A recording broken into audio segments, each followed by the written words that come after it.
Eu publiquei hoje, dia 12 de julho, uma crônica sobre sonhos, na verdade sobre o grande poeta português Fernando Pessoa, e eu queria falar um pouco mais com vocês sobre ele hoje, sem repetir o que está publicado no texto, e tentando estabelecer uma ligação entre a poesia dele e a situação atual e prospectiva do Brasil. O livro, vou tomar como base alguns poemas de um grande livro de Fernando Pessoa que se chamou Mensagem, uma das poucas obras publicadas por ele em vida e cuja leitura eu recomendo vivamente. Ali nessa obra você tem uma ideia do que foi a grandeza de Portugal no tempo das grandes navegações, que é um dos temas centrais deste livro chamado Mensagem.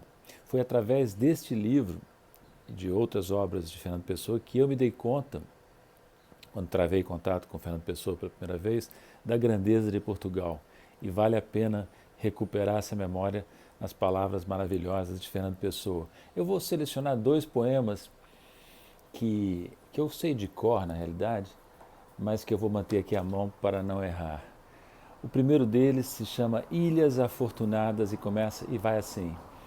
Que voz vem no som das ondas que não é a voz do mar?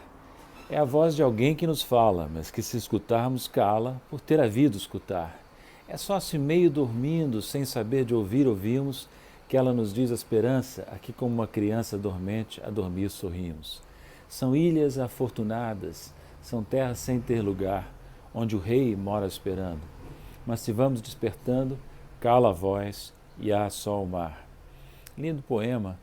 O rei mencionado aqui fica mais claro quem é quando se lê esse poema no contexto do livro como um todo, Mensagem. Esse rei é Dom Sebastião, figura lendária na história de Portugal, um rei que teve o sonho de retomar o espírito da reconquista e conquistar o norte da África, combatendo os mouros, os infiéis, e numa batalha de Alcácer Quibir, Portugal sofreu uma grande derrota e o rei desapareceu.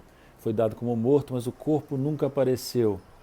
Criou-se então uma lenda de que Dom Sebastião estava vivo, escondido em algum lugar, em Ilhas Afortunadas, como diz o poema de Fernando Pessoa, que voltaria um dia para socorrer Portugal nos seus momentos mais sombrios. A ligação desse tema do sebastianismo com o Brasil é muito forte, porque o sebastianismo, o mito de Dom Sebastião, marcou não só a história portuguesa, mas também a história brasileira. Por exemplo, no século XIX houve movimentos revolucionários que tinham um forte conteúdo sebastianista, entre eles Canudos. Né? Mas tem também uma ligação entre esse mito do líder desaparecido que voltará com a situação atual do Brasil. Não vou dizer qual é, porque parece óbvio, e eu deixo a vocês a pequena tarefa de completar essa comparação.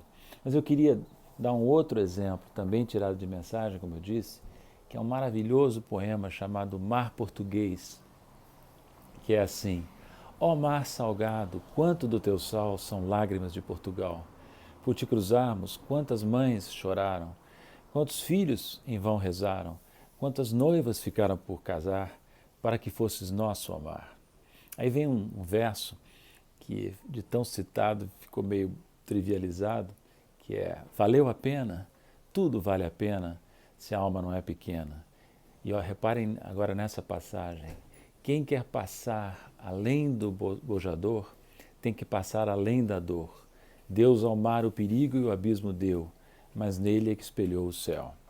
Portugal, isso está muito bem retratado nesse livro Mensagem, é um país extraordinário, que pequeno, pouca dimensão territorial e populacional, na ponta ali da Europa, liderou a expansão europeia pelo mundo afora, com as grandes navegações. Foi percorrendo o litoral da África, passou o Cabo Bojador, percorreu a África inteira, virou o Cabo das Tormentas, redenominando esse cabo de Cabo da Boa Esperança, percorreu o Oceano Índico, marcou presença na Índia, marcou presença na China, marcou presença no Japão, enfim, teve um papel global e criou aqui deste lado do Atlântico o Brasil, este grande país que tem origem, em grande parte também em Portugal. Né?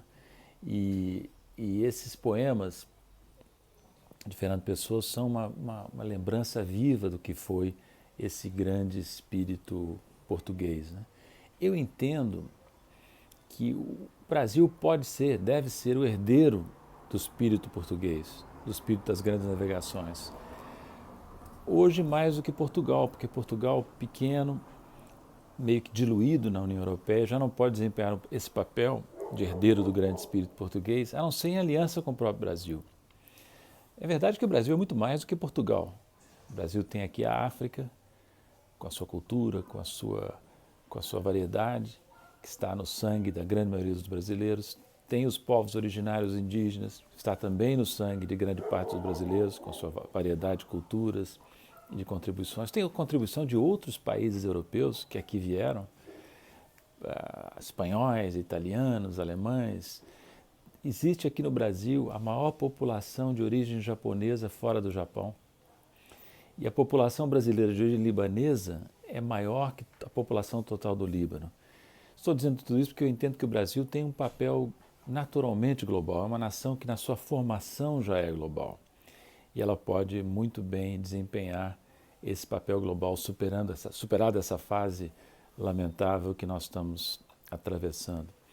Antes da pandemia, eu participei de um debate com um grande brasileiro, Saturnino Braga. O debate era sobre a Rota da Seda da China.